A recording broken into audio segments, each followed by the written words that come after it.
a répandu dans nos cœurs par le Saint-Esprit. Garde-nous de nous approcher de toi intellectuellement. Aide-nous à nous approcher avec nos cœurs, Seigneur. Encore aujourd'hui, nous avons besoin de toi. Encore aujourd'hui, Seigneur, nous avons besoin de toi. La Bible dit dans Ésaïe 49, verset 14, Sion disait, l'Éternel m'abandonne, le Seigneur m'oublie. Une femme oublie-t-elle l'enfant qu'elle allait? N'a-t-elle pas pitié du fruit de ses entrailles? Quand elle l'oublierait, moi je ne t'oublierai point. Quand elle l'oublierait, moi je ne t'oublierai point. Voici, je t'ai gravé sur mes mains. Tes murs sont toujours devant mes yeux. Aujourd'hui, je veux vous parler de l'amour de Dieu. Mais je ne suis pas sûr que je saurais vous expliquer l'amour de Dieu. C'est pourquoi le thème de mon message, c'est l'amour de Dieu. Et comme pour expliquer l'amour de Dieu, il faut seulement des images. Car c'est impossible d'expliquer l'amour.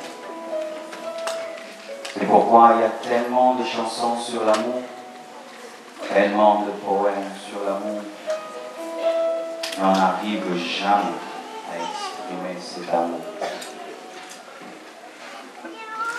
Dieu s'étant fatigué de dire qu'il nous aimait, il est arrivé jusqu'à donner son Fils unique, parce que les mots ne suffisaient pas pour dire combien Dieu nous aime.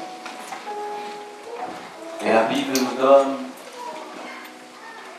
une image qui est la manifestation de l'amour sur terre, l'une des plus grandes manifestations de l'amour sur terre. L'amour d'une mère pour son enfant. L'amour d'une mère pour son enfant. Vous êtes libre de vous asseoir, vous pouvez rester debout. l'amour d'une mère pour son enfant.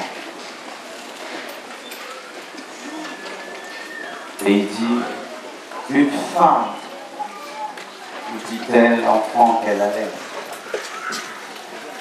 C'est quelque chose de difficile pour qu'une femme puisse oublier l'enfant qu'elle allait. Même une folle n'oublie pas l'enfant qu'elle allait. Même une folle a pitié du fruit de ses entrailles. Et la Bible dit, quand même, une mère oublierait le fruit de ses entrailles. Dieu dit oui, il t'oublierait jamais. Jamais. Et il dit qu'il te gravera sur ses mains, sur les palmes de ses mains, qui est la partie la plus sensible et la partie qu'on utilise souvent, de sorte que chaque fois qu'il doit faire quelque chose, il n'est pas pensé à toi. Il ne dit jamais que Dieu peut t'abandonner. L'amour de Dieu est comme l'amour d'une mère pour son enfant. Comme. Et aujourd'hui, je vais m'efforcer de vous présenter quelques tableaux, quelques images de l'amour de Dieu. De l'amour que Dieu a pour vous, a pour moi. Il y a une histoire que j'ai lue, j'espère que c'est fidèle. Un homme était en train de faire une vente aux enchères et il avait vendu beaucoup de tableaux, de grandes marques, de grands prix, à beaucoup d'argent. Mais à la fin, il y a un tableau qui est resté. On ne pouvait pas vendre. Pourquoi?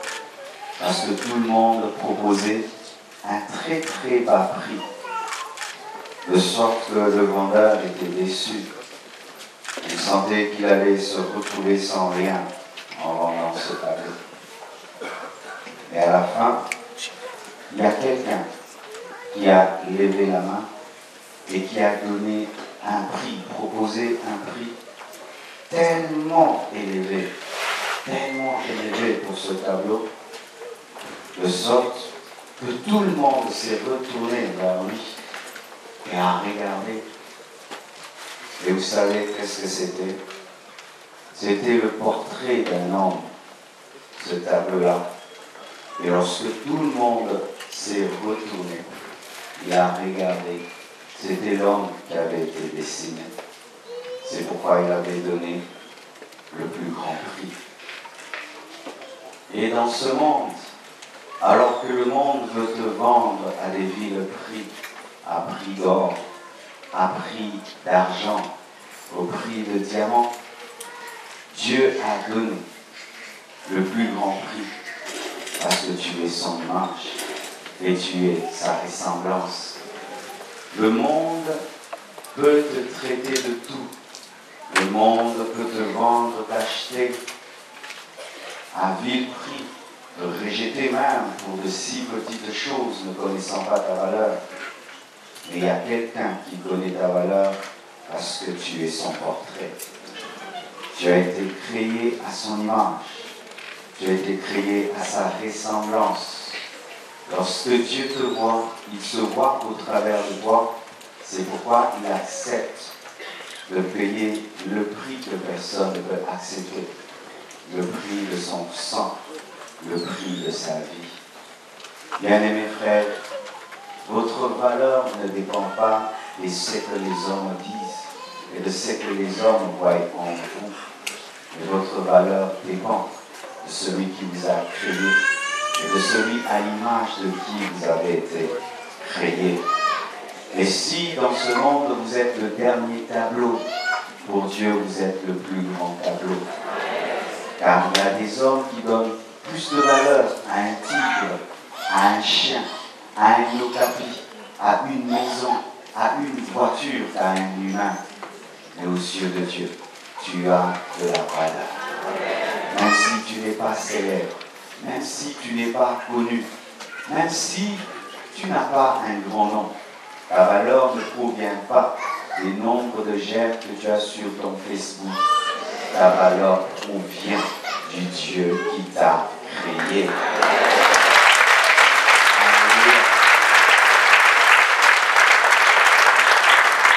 Et une autre histoire, c'est l'histoire d'un piano.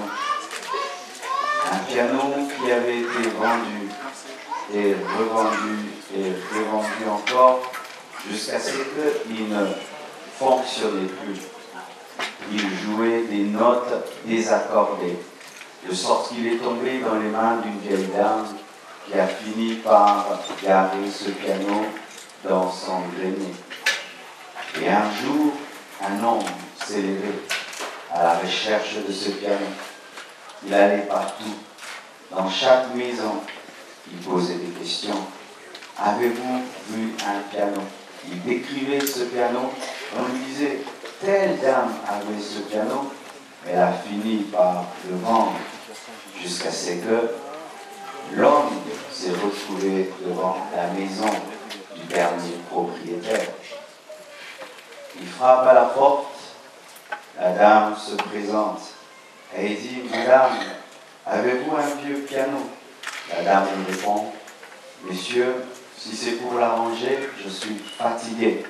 J'ai tellement dépensé pour ce piano que je ne peux plus dépenser un seul sou de plus. Et l'homme lui dit, j'aimerais seulement voir le piano. J'aimerais seulement voir le piano. On conduira cet homme dans le grenier de cette femme et il trouvera ce piano désaccordé, plein de poussière, et il va commencer à travailler dessus. Travailler. La femme était fatiguée, elle est montée dans sa chambre et le monsieur travaillait. Et à un moment, il y a eu un son dans la maison. Et puis un autre son, accordé, une harmonie, une musique qui avait rempli toute sa maison. La dame a couru, elle est allée dans son grenier, elle a trouvé cet homme en train de jouer sur son piano. Elle était très étonnée à ce que des grands artistes, des grands sont passés par là, mais personne n'avait pu arranger son piano. Elle était très curieuse. Elle posera la question, Monsieur, qui êtes-vous? Comment avez-vous réussi là où tout le monde a échoué? L'homme ne va pas répondre. Il va seulement frotter sur le piano. Il avait une marque sur le piano. Et il va dire, c'est mon nom. C'est moi qui ai fabriqué ce piano. Et il est unique. J'en ai pas fait 2 ni 3. Il est unique. Tous les autres ont échoué parce qu'ils n'ont pas créé. Mais moi, j'ai réussi parce que c'est mon œuvre. Tu es aussi ce piano. Les études ont échoué à faire de toi un homme heureux. L'argent n'a pas réussi à combler ton cœur. La célébrité, les bénédictions, les hommes, les femmes, la drogue, l'alcool, tout ce que tu as mis dans ton cœur était incapable de combler ton cœur. Et les hommes étaient fatigués de toi, ta famille fatiguée de toi, de sorte qu'on t'a mis, qu'on t'a rejeté et qu'on a dit de toi tu ne changeras pas. Tu es un cas désespéré. Mais le Dieu qui t'a créé, le Dieu qui t'a engendré, qui a permis à ce que ton père et ta mère t'engendrent, parce que tu n'es pas là parce qu'ils l'ont décidé, mais c'est parce que Dieu par eux a permis que tu viennes. Et il est venu afin de transformer ta vie. C'est pourquoi le jour que tu l'as reçu dans ta vie, une note est sortie, une mélodie. Et les gens ont posé la question, comment est-ce que Cet homme a changé. C'est parce que ton Créateur est venu. Il est entré dans ton cœur et il t'a changé.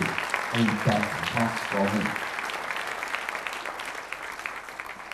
Tous ceux qui sont en ce lieu et qui n'ont pas encore donné leur vie à Jésus sont comme ce piano qui était dans les mains de plusieurs réparateurs.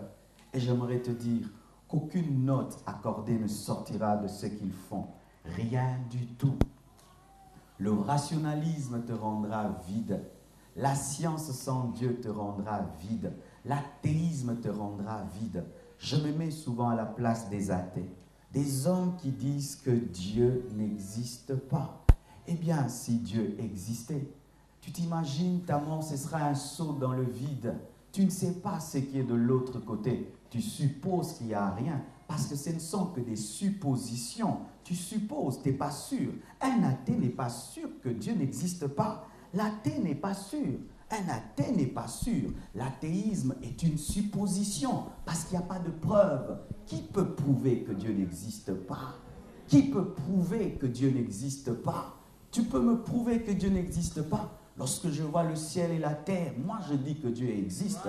Et toi tu dis qu'il n'existe pas. Est-ce qu'un hasard peut créer une perfection? Est-ce qu'un hasard peut créer un système solaire aussi parfait, aussi organisé? Est-ce qu'un hasard peut créer 4 saisons? Est-ce qu'un hasard peut créer le printemps, l'hiver, l'automne? Est-ce que le hasard peut créer un homme aussi complexe que toi? Voyez, vous avez tous des yeux, mais vous êtes différents. Vous avez tous des nez, mais vous êtes différents. Quel est cet hasard qui est capable de créer des milliards et des milliards d'hommes, mais ces hommes ne se ressemblent pas, de sorte même que les jumeaux ne sont pas identiques? Et tu vas me dire que Dieu n'existe pas.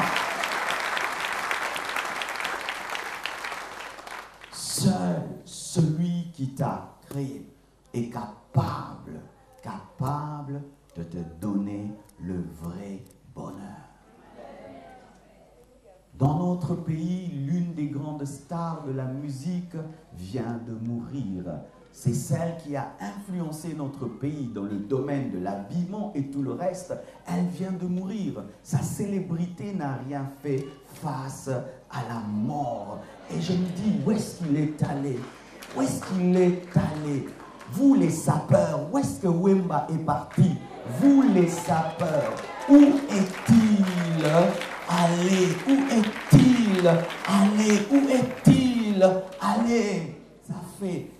Sa célébrité n'a rien fait. Bien-aimés frères, rien d'autre que Dieu ne peut remplir ton cœur. Car ton cœur a un vide en forme de Dieu que seul Dieu peut remplir. L'argent ne peut remplir ton cœur. La célébrité ne peut remplir ton cœur. Les diplômes ne peuvent remplir vos cœurs. Même la beauté de la France ne peut remplir vos cœurs. C'est pourquoi malgré la beauté de votre pays, les gens se suicident. Ils sont tout le temps en train de prendre des cachets. Ils sont tout le temps en train de se droguer. Si Paris rendait heureux, pourquoi qu'est-ce que les gens se suicident? Si être en Europe rendait heureux, pourquoi qu'est-ce que vous consultez tout le temps les psychiatres? Si être en Europe pouvait donner le bonheur, pourquoi est-ce que vous êtes si triste? Pourquoi est-ce que vous êtes aussi triste? De sorte même qu'un villageois qui n'a pas de Wi-Fi et qui n'a point le décodeur et l'Internet, qui mange rien qu'un petit foufou, a le bonheur et la joie, puisque lui, parce qu'il a rencontré Jésus-Christ dans sa vie. J'invite celui qui a créé le piano que tu es, ce piano désaccordé par l'impudicité, désaccordé par l'orgueil, par l'homosexualité, le lesbianisme, ce piano désaccordé par des blessures intérieures, par des cicatrices qui restent animé en toi, même si tu fais semblant, au-dedans de toi, il y a des plaies et des plaies et des plaies. Tu peux tout faire, tout y mettre, rien ne pourra te guérir. Un seul est capable de te permettre de donner à ce monde un son harmonieux, ton Créateur, Jésus-Christ de Nazareth. Il n'est pas qu'un prophète, il est Dieu, il est ton Créateur. Il est écrit, au commencement était la parole, et la parole était avec Dieu et la parole était Dieu. Rien de ce qui est n'a été fait sans elle. Il n'est pas qu'un prophète. Je dis que Jésus-Christ n'est pas qu'un prophète. Il est le sauveur de l'humanité et il est celui qui peut te réparer et il est Dieu. Frères et sœurs, je n'avais que l'âge de 15 ans. Et je me pose des fois la question, est-ce que vraiment j'avais 15 ans? Parce que le vide que je ressentais, l'angoisse qui remplissait l'âme de ce jeune homme de 15 ans, c'est comme si j'avais 40 ans. Il m'arrivait de ne pas dormir, de me poser des questions sur l'éternité, de me poser des questions sur l'au-delà, de me poser des questions sur le ciel et sur l'enfer. Et des fois même, j'avais peur lorsque je voyais des gens mourir, j'avais des questions. Mais le jour qui m'est apparu dans ma salle de bain et qui m'a dit « Marcelo, convertis-toi » et qu'il est entré dans ma vie, j'ai reçu la paix. Il était la pièce principale qui me manquait. C'est que papa ne pouvait me donner. C'est que maman ne pouvait me donner. Il me l'a donné. Même ton mari ne peut te donner ce bonheur. Ni tes enfants. Ah oui. Tu remarqueras toujours dans ta vie. Chaque fois que tu n'as pas une chose, tu dis lorsque je l'aurai, je serai heureux. Mais après que tu l'aies eu, tu dis lorsque j'aurai l'autre, je serai heureux. Après que tu aies eu, lorsque j'aurai, lorsque j'irai, lorsque je posséderai, lorsque j'achèterai. À peine que tu as acheté une voiture, tu peux envier une autre voiture dans ta nouvelle voiture. Après que tu aies acheté une maison, tu peux envier l'autre maison du voisin. Pourquoi? Tu as un vide. Tu as un vide. Lorsque j'étais un jeune homme et que je suivais la télévision, je disais le jour que j'irai aux États-Unis, je me sentirai au paradis. J'étais déçu par mon cœur. Mon cœur m'a déçu. Il m'a fait mal. Il n'a pas été impressionné par les États-Unis alors que je venais de Kinshasa. Rien ne m'a impressionné. Ce n'était pas grave. Vous savez pourquoi ce n'était pas grave? Parce que mon esprit est éternel et un gratte-ciel ne peut impressionner mon esprit. La seule chose qui impressionne mon esprit, c'est la présence de Dieu. La seule chose qui impressionne mon esprit, c'est la gloire de Dieu. Parce que dedans de moi, mon esprit sait que la nouvelle Jérusalem existe et une belle ville construite par des Américains est incapable de combler mon cœur. C'est pourquoi vous remarquez, tu étais à Kinshasa, tu dis quand je serai à Paris. Tu es à Paris, tu dis quand je serai aux États-Unis. Et puis en Australie et un jour au pôle Nord, pôle Sud. En soi, tu n'es pas en train de chercher un pays de ce monde. Tu es en train de chercher Jésus, mais tu penses que tu as besoin d'un pays. Tu vas de copine en copine. Je ne te sens plus, je ne te sens plus. Je te quitte, je t'abandonne, je t'aime plus, je ne te sens plus. Ton problème, ce ne sont pas les hommes. Tu as besoin de celui qui a rencontré Marie de Magdala. Tu as besoin de celui qui a rencontré Marie de Magdala, qui a fait que cette femme était incapable de vivre sans Jésus, de sorte qu'elle a commencé à aller tous les jours dans le tombeau parce qu'on avait pris ce qui était devenu sa vie.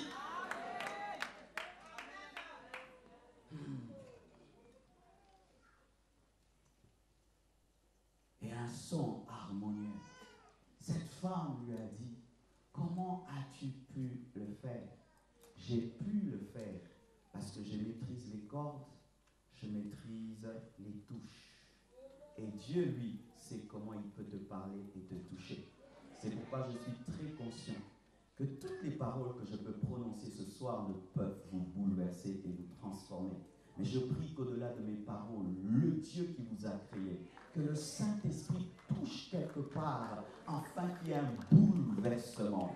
Celui-ci se convertit parce qu'il est malade, l'autre se convertit parce qu'il sent l'amour de Dieu, l'autre se convertit parce qu'il est guéri, l'autre se convertit parce qu'il est baptisé de l'Esprit. Mais je prie que Dieu touche parce qu'il te connaît. Tu es son piano, mais l'unique piano. Il n'y a pas deux toi, il n'y a pas trois toi. C'est pourquoi il n'y a pas eu deux croix, mais une seule croix, parce que tu es unique et tu n'as pas besoin de deux croix.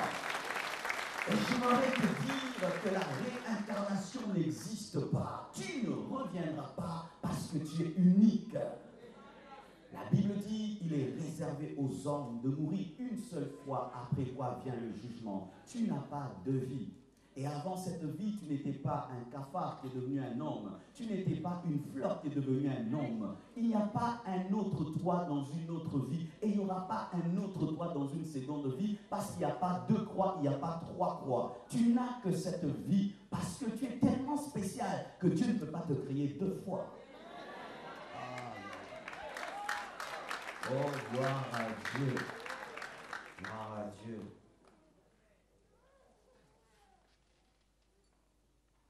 Je suis fatigué, on peut m'accompagner au saté, ça va m'aider. Une autre histoire.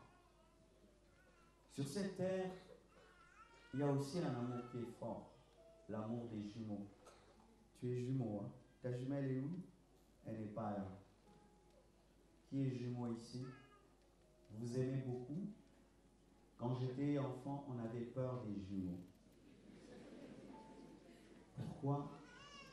C'était deux êtres bizarres. Vendredi, alors que je faisais des dédicaces, quelque chose m'est arrivé de drôle. Je finissais de dédicacer un livre, et puis j'ai dit au revoir à la sœur, elle est partie. Après, une autre est venue, j'ai dit, tu es revenu? Elle dit, non, c'était ma jumelle. Elle sourit de la même manière. Des fois même, elle s'habille de la même manière. Et un amour est fort parmi eux. J'aimerais vous raconter l'histoire de deux jumeaux. Il y avait un jumeau qui craignait Dieu et l'autre qui ne craignait pas Dieu. Celui qui ne craignait pas Dieu aimait aller dans les boîtes de nuit. Il aimait sortir, jouer aux cartes, aller dans les casinos, s'enivrer. Mais l'autre aimait Dieu et craignait Dieu. Et celui qui craignait Dieu parlait souvent à l'autre et lui disait, cesse, arrête, répands-toi, abandonne cette vie. Et l'autre était têtu. Et un jour, alors qu'il s'était enivré, il s'est battu et sous l'emprise de l'alcool, il a poignardé quelqu'un et la personne est morte. Il a couru où? Vers son grand frère, l'autre jumeau. Et lorsqu'il arrive à la porte, il le frappe à la porte. Il demande qu'on lui ouvre. Le grand frère ouvre et regarde son frère avec une robe ensanglantée et derrière lui des gens qui le poursuivent. Au lieu de juger et de lui dire, tu vois, je t'avais dit. Il ouvre la porte, il fait entrer son petit frère et dit, qu'est-ce que tu as fait? Il dit, grand frère, j'ai tué quelqu'un. On me poursuit, on va m'arrêter, on va me tuer. Son grand frère lui dit, ôte ta robe remplie de sang et prends la mienne. Il dit quoi? Ôte ta robe remplie de sang et prends la mienne. Il se change de robe et lui donne sa robe. Il ouvre une porte par derrière et il lui demande de s'en aller de fuir. Et il dit, et toi? Il dit, c'est pas ton problème. Et le grand frère reste en train d'attendre ce qui le poursuivait. Quelque temps après, ceci arrive. Il frappe à la porte et le grand frère ouvre. Et on commence à lui dire, pourquoi tu l'as tué? Pourquoi tu as fait ceci, cela? Mais comme c'était un chrétien, il a refusé de répondre parce qu'il allait mentir. Et on a dit, mais pourquoi vous le questionnez autant? Regardez sa robe. Elle est remplie de sang. Regardez son visage. C'est bien lui. Et on arrête le grand frère. On l'amène en prison. On le juge. Il ne dit rien. Il ne le juge pas. Il ne dit rien. Il parle. Il ne dit rien. Quel homme bizarre. Et puis on lui dit, tu as tué. Toi aussi tu mourras. Et il dit, je suis d'accord. Je vais mourir. Mais avant de mourir, accordez-moi une seule faveur. Permettez-moi d'écrire à quelqu'un. On lui donne un papier, un bic, et il commence à écrire une lettre. Et il écrit, petit frère, je meurs à ta place. Parce que moi je sais que si je meurs, je vais au ciel. Mais si toi tu meurs, tu iras en enfer. Petit frère, je prends ta place. Mais en mémoire de moi, promets-moi de vivre dans la sainteté. C'est tout ce que je te demande. Petit frère, je meurs pour toi. On prend la lettre, on l'envoie.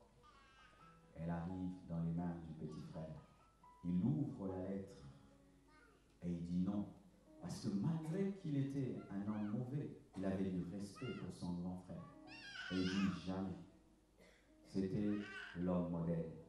C'était le jeune homme modèle du quartier. Il ne peut pas mourir pour une telle bêtise. Je dois assumer les conséquences de ma faute. Il quitte sa maison et il court. Et il arrive en prison. Il fait du bruit. Arrêtez, ne le tuez pas, ne le tuez pas. Et puis on vient dire, qu'est-ce qu'il y a? Il dit, c'est moi qui ai tué. Il donne toutes les preuves que c'était lui. Des détails qui confirmaient que c'était lui. Et le juge vient et lui dit, tu as totalement raison. C'est bien toi. Mais va-t'en. Pourquoi? On dit, amenez la tête. On amène une tête. C'était la tête de son grand frère. On lui a dit, tu peux t'en aller. Il est mort pour toi. Le petit frère dit, jamais je ne m'en irai. C'est trop. Tuez-moi aussi. Et voici la réponse. 2 hommes ne peuvent mourir pour une faute. 2 hommes ne peuvent mourir pour une faute. 2 hommes ne peuvent mourir pour une faute. 2 hommes ne peuvent mourir pour une faute. Il a payé pour toi, tu peux t'en aller. Il dit non, je ne peux pas m'en aller. C'est une trop grande dette. Il a payé pour toi, tu peux t'en aller. Car si nous te tuons, il est mort pour rien.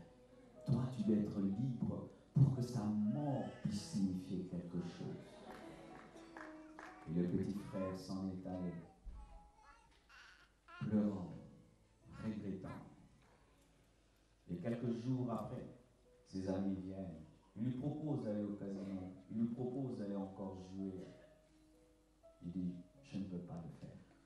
Car si je le fais, je suis l'homme le plus ingrat sur la terre. Je ne saurais pas le ramener à la vie, mais je peux lui dire merci. Toute ma vie, je vivrai comme il a vécu. Et cette robe qu'il m'a laissée, ce sera une robe de justice. Jésus est plus que ce frère Jules. Il est ton grand frère. Il a vu que nous étions en train d'aller en enfer. Et il est mort à notre place. Parce que lui savait qu'il pouvait ressusciter. Et si nous avait laissé mes frères, aucun de nous ici ne dirait qu'il est sauvé. Personne d'entre nous. Aucun. Personne. Tous nous sommes des pécheurs. Condamnés. Condamnés. Nous sommes nés dans le péché. Est-ce qu'il y a quelque chose de bon en nous qui peut faire que Dieu puisse nous accepter? Est-ce qu'il y a quelque chose de bon en nous? Regarde la vie que tu avais avant de connaître Christ et même cette vie que tu as présentement. Mais voici ce que nous faisons. Christ est mort pour nous, mais nous continuons à commettre les péchés qui l'ont tué. Christ est mort pour nous, mais nous continuons à mener la vie qu'il a amené à mourir à la croix, comme si nous voulions qu'il puisse mourir 2 fois. Il ne te demande pas beaucoup. Il te dit de lui dire merci. Nous ne nous sanctifions pas pour mériter le salut. Nous nous sanctifions pour dire merci au salut que nous avons reçu. Nous ne fuyons pas le péché pour mériter le salut. Mais nous fuyons le péché pour dire merci à celui qui est mort à notre place. Chaque fois que tu demeures dans le péché, chaque fois que tu commets péché sur péché, tu es en train de cracher sur la mort de Jésus-Christ, tu es en en train de cracher sur l'œuvre de la croix. Chaque fois que tu commets le mal, tu es en train de cracher sur l'œuvre de la croix. Et comme au début, j'ai parlé de l'amour d'une mère, qui est le plus grand amour, j'aimerais vous parler de deux femmes. Je suis l'un des témoins de l'amour d'une mère. Je suis un fils très aimé par ma mère et j'aime beaucoup ma mère. S'il y a quelque chose que je redoute dans ma vie, c'est la mort de ma mère. Et sachant que je l'aime beaucoup, je m'y prépare tous les jours pour que ça ne me passe pas trop mal. Chaque fois que je la regarde vieillir, j'ai peur. Ma mère m'a toujours traité comme un prince. Très jeune, elle me respectait. Chaque fois que mon père voulait me faire du mal, elle se tenait toujours entre moi et mon père. Lorsque je suis devenu chrétien, et que personne ne comprenait ça, et qu'elle était une catholique, elle a fait l'effort de me comprendre. Lorsque j'ai arrêté mes études, et qu'elle avait très mal, elle a fait l'effort de me comprendre. Le premier tapis que j'ai utilisé pour prêcher ma première prédication, elle a pris le tapis de sa maison. Je n'avais pas l'argent même pour bâtir une estrade. J'ai mis ça à main de sol. Un tapis tout blanc. Elle était contente.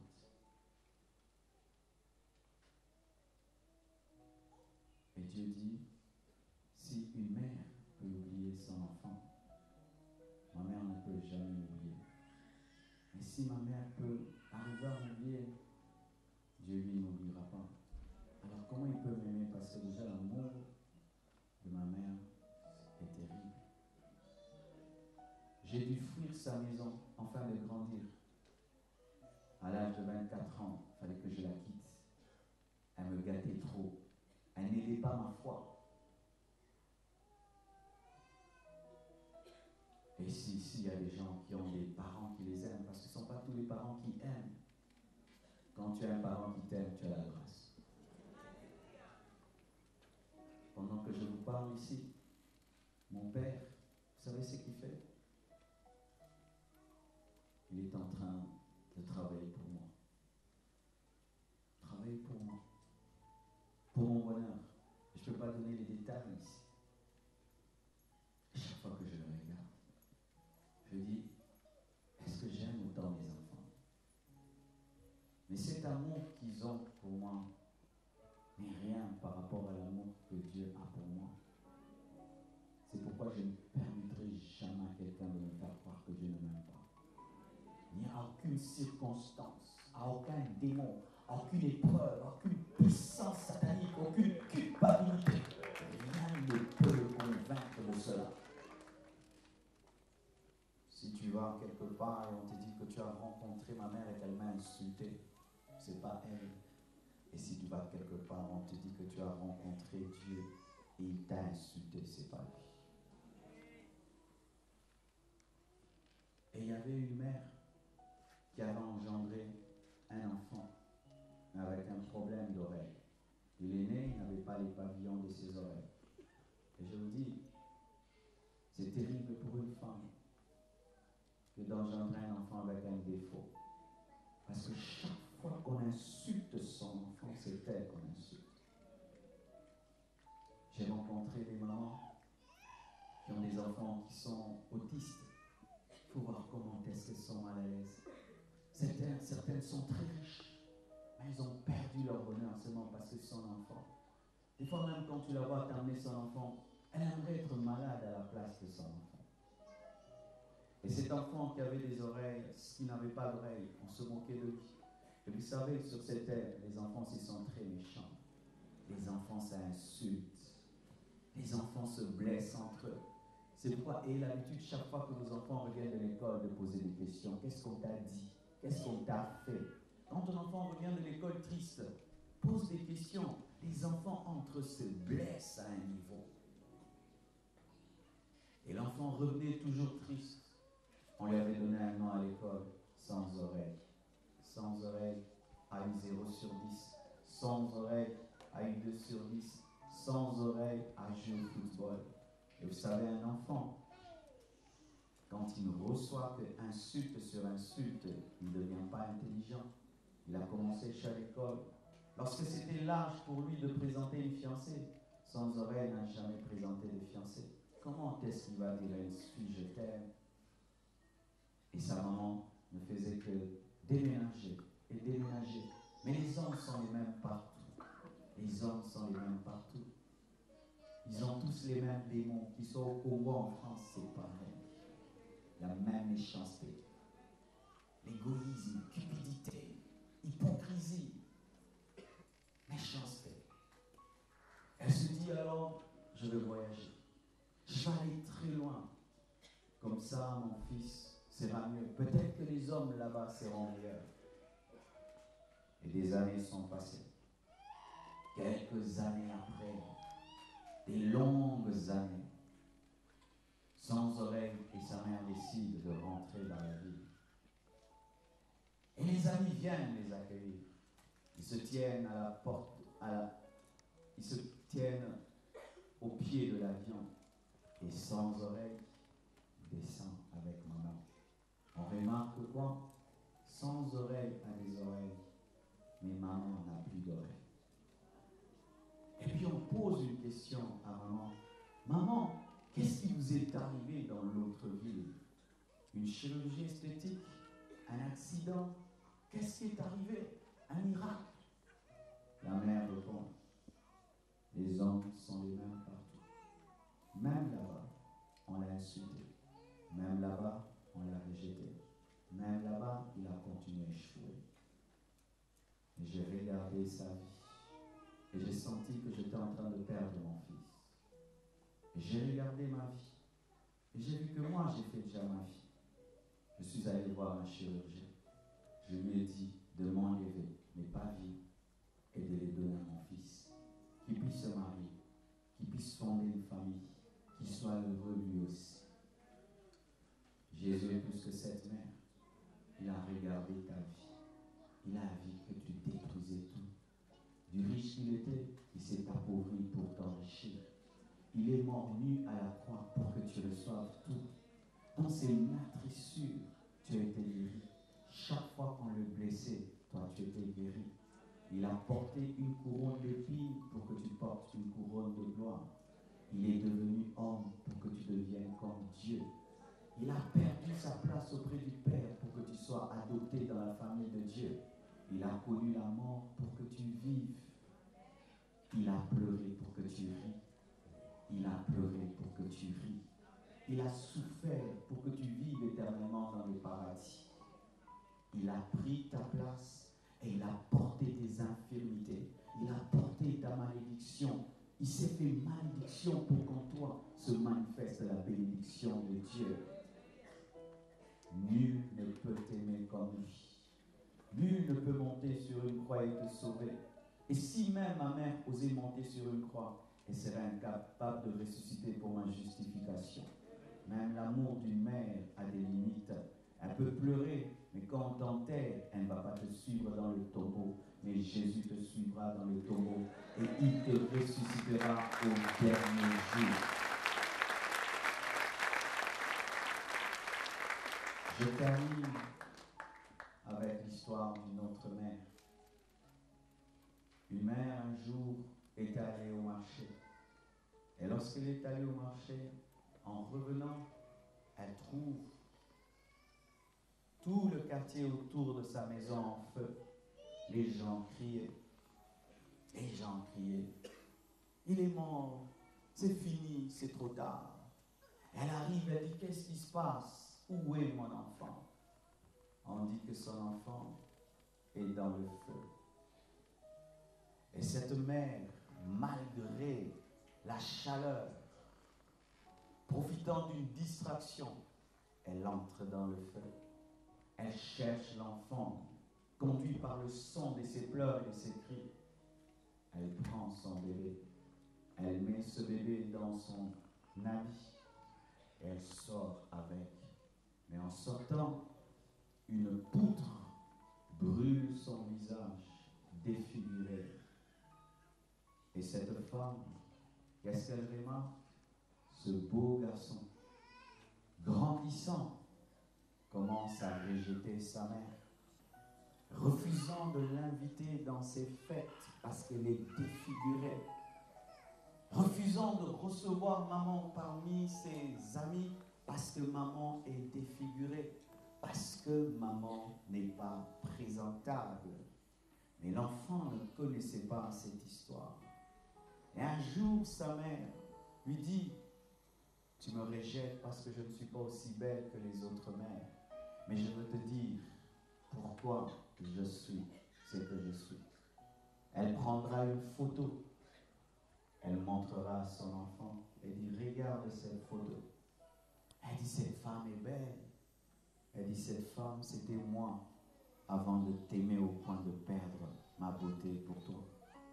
Je suis allé te chercher dans le feu et j'ai perdu ma beauté pour toi.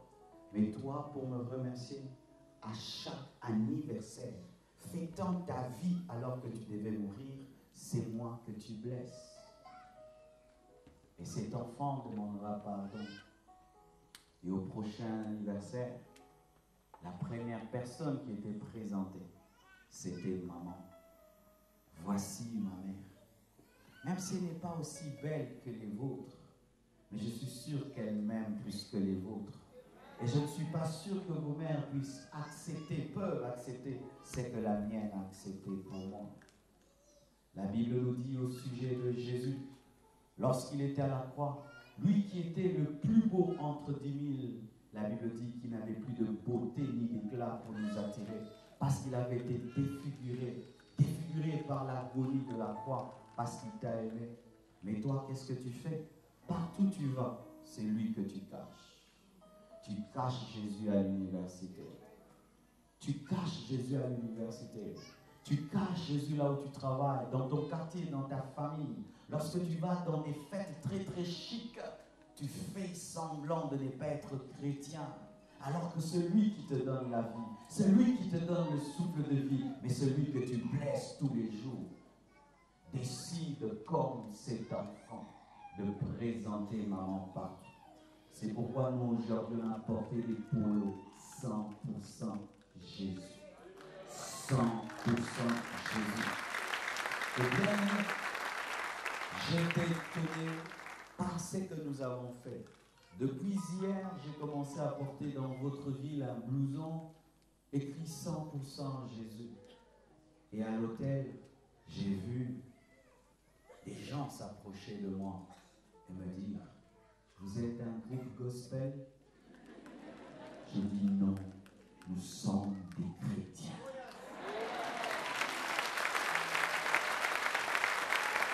Et puis ils m'ont répondu: nous aussi nous sommes des chrétiens. Et lorsque je prenais mon déjeuner et qu'on était très très nombreux dans la salle en train de prendre les déjeuners, pas moyen de dire asseyez-vous, je vais prêcher.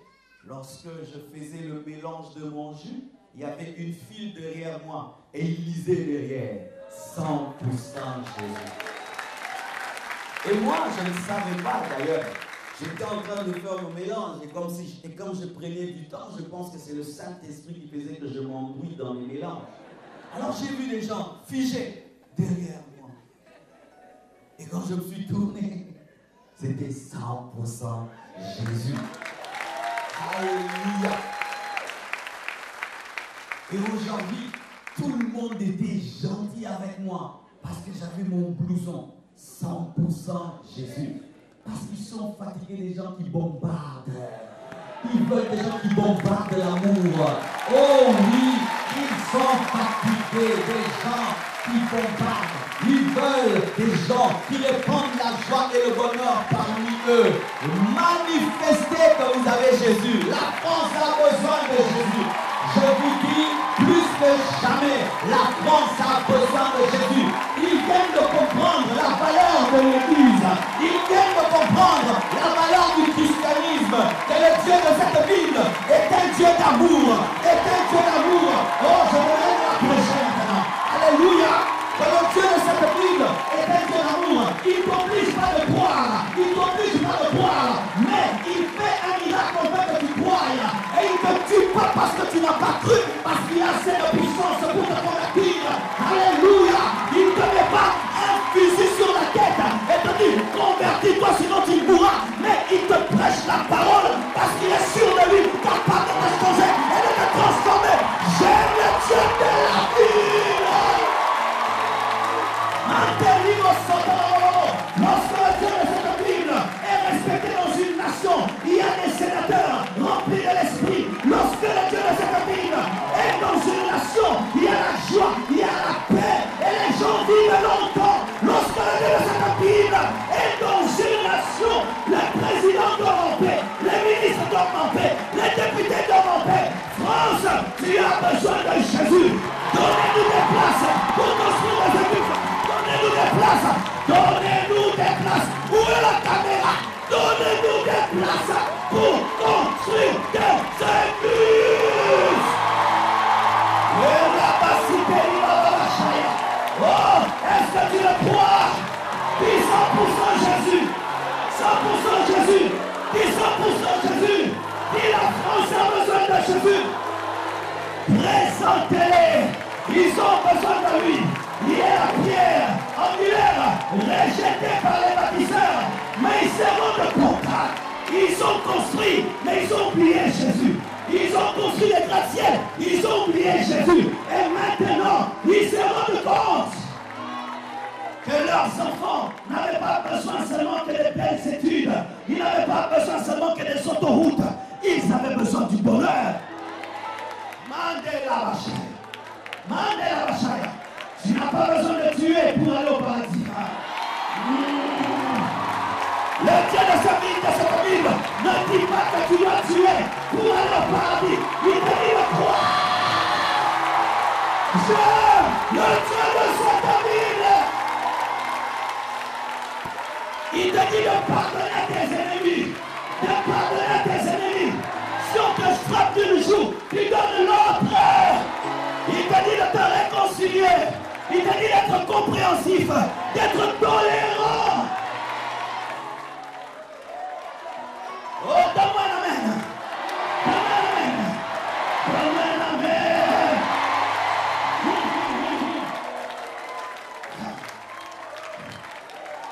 Écoutez. Il est le maître des circonstances. Le maître des circonstances est celui qui dribble et qui te passe afin que tu marques. Il voulait que Joseph soit plus grand que ses frères, mais il savait qu'il ne pouvait pas accepter. Mais s'il les affamait et il plaçait Joseph au-dessus de ses frères, ils vont accepter de se prosterner pour la fin. Pareil aussi, ils ne pouvaient pas accepter Jésus, mais les autres nous ont aidés. Non, ils nous ont aidés, ils nous ont aidés, ils nous ont aidés, ils nous ont aidés. Oui, ils nous ont aidés. Parce que maintenant, les gens commencent à comparer. Les gens commencent à comparer. Mon fils va là-bas, il devient doux. L'autre va là-bas, il devient méchant. Jésus te remplit d'amour. Jésus fait de toi une personne attirante.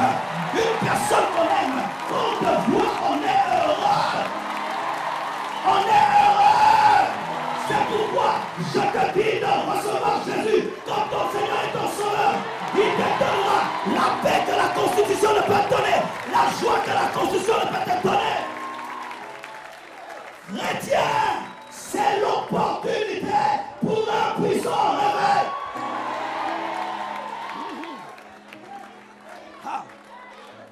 Vous savez, lorsqu'un enfant mange tout le temps, il refuse de manger parce qu'il a la nourriture. Mais lorsqu'il jeûne, même le moukokoli, le moukokoli c'est la partie dure du pain.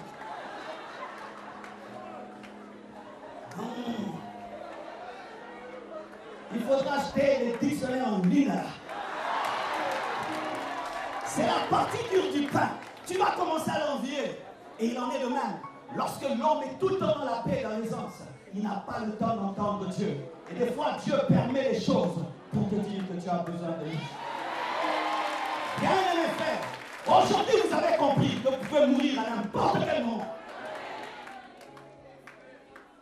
En un clin d'œil, tu peux disparaître.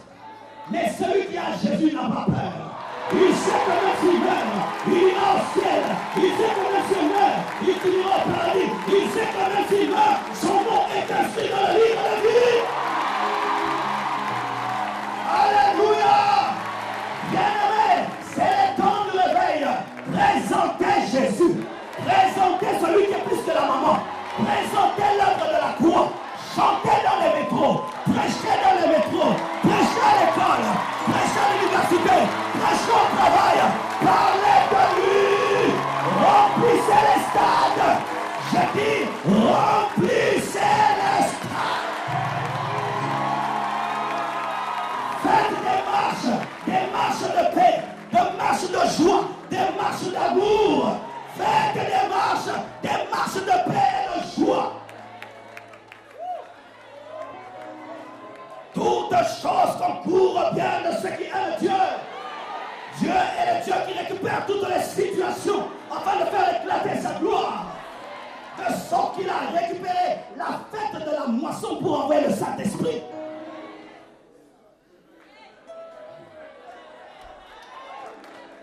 Frères et sœurs, Dieu est en train d'exaucer ces prières que nous avons faites pour l'Europe. Le réveil est en train de venir.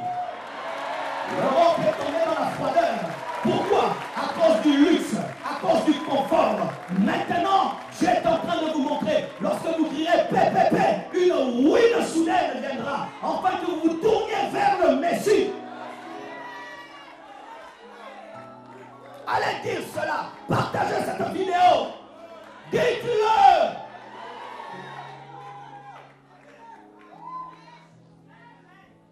Si vous ratez cette opportunité, cette porte du réveil que Dieu vous donne, les portes vont se fermer davantage. Vous devez exploiter ce moment-ci afin de présenter le Dieu d'amour. Le Dieu d'amour. Le Dieu de la Bible, c'est un Dieu d'amour. Un Dieu de paix. Lorsque l'Amérique était fondée sur la Bible, c'était une nation des puissants serviteurs de Dieu. Et lorsqu'une nation rejette Dieu, l'athéisme, le rationalisme, alors le malheur vient.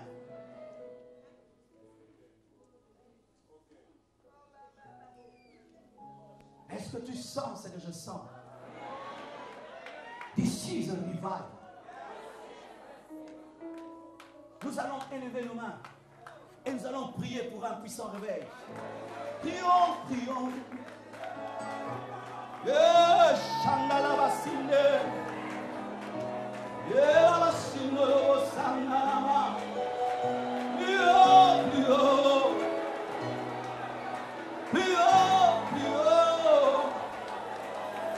La pluie arrive. La pluie arrive. La pluie arrive. La pluie arrive. La pluie arrive. La pluie arrive. Alors, la pluie arrive. Demande la pluie. Demande la pluie. Une nouvelle saison. Une nouvelle dimension. Une plus grande moisson. Une plus grande moisson. La pluie arrive. Le feu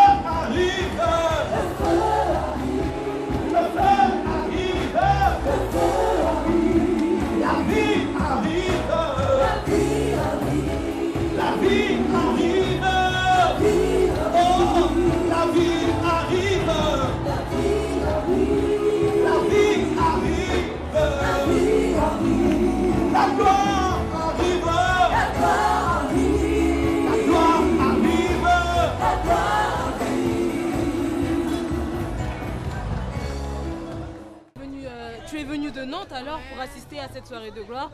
Et voilà, je vois que tu fais même partie du membre de protocole. Qu'avez-vous pensé de cette soirée? On a vraiment été bénis, on a vraiment été bénis. Et je ne regrette pas d'être venu d'ailleurs. Et j'encourage vraiment chacun de partager l'amour, d'exprimer l'amour autour de soi, 100% Jésus. On reste connecté. C'était vraiment fort. C'était magnifique. J'ai jamais été aussi touché. Moi aussi. C'était vraiment puissant. Gloire à Dieu. Et vous aimeriez revenir si c'était à refaire? Oui, ça c'est sûr. C'est même pas à demander. Et Rifine, qu'est-ce que tu as retenu en particulier par rapport à aujourd'hui? Le message aujourd'hui? Qu'il faut vraiment plus prier. C'est vraiment la base, c'est vraiment la prière, c'est l'arme la plus puissante en fait. Et donc il faut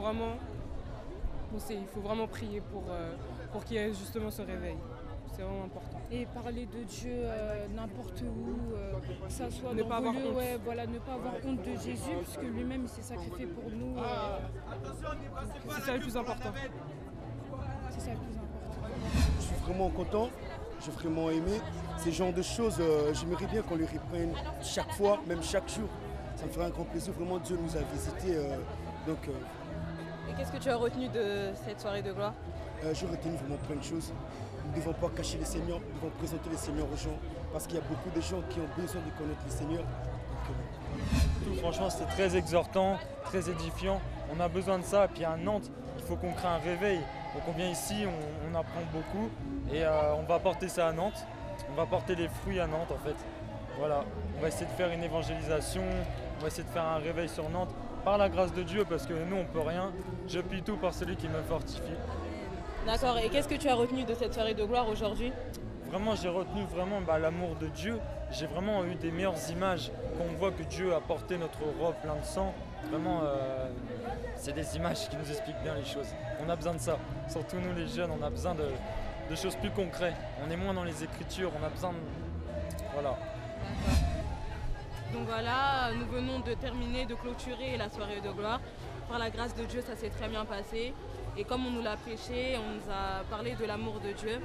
Et donc voilà, nous vous invitons vous aussi à manifester l'amour de Dieu partout là où vous êtes. Vous aussi, reflétez Jésus-Christ. Et par la grâce de Dieu, il y aura encore d'autres soirées de gloire dans d'autres pays et même en France encore.